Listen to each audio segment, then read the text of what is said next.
এই শেফ ভুল করে সিগারেটের ছাই কাস্টমারের সুপের ভিতরে ফেলে দেয়। তখনই জলদি জলদি একটা চামচ ব্যবহার করে এই ছাইটা এখান থেকে ফেলে দেয় আর এই স্যুপই কাস্টমারকে খাওয়ার জন্য দিয়ে দেয়। এই রেস্টুরেন্টে কখনো ডাস্টবিনের ব্যবহারই করা হয় না, সবকিছু এখানে তারা ডাইরেক্ট নিচেতেই ফেলে দেয়। চেয়ারেও সবসময় ময়লা জমে থাকে এবং এত ময়লা থাকার পরেও কেন জানি না এই রেস্টুরেন্টে সবসময় কাস্টমার ভরা থাকতো।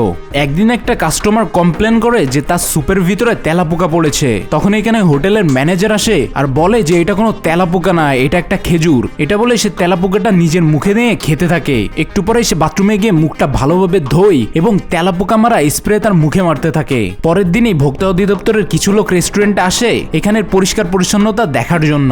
আর তখনই ছাদটা ভেঙে দুইটা ইঁদুর এখানে নিচে পড়ে। তাড়াতাড়ি রেস্টুরেন্টের ম্যানেজার দুইটা বাটি দিয়ে ইঁদুর দুটোকে ঢেকে ফেলে এবং এখানে নাচার অ্যাক্টিং করতে থাকে। কিন্তু পরপর উপর থেকে ইঁদুরগুলো পড়তেই থাকে। রেস্টুরেন্টের প্রতিটা কর্মচারী ইঁদুরগুলোকে বাটি দিয়ে ঢাকা দেয় এবং এখানে নাচার বাহানা করে, কিন্তু একটু পরেই তারা এখানে ধরা পড়ে যায়।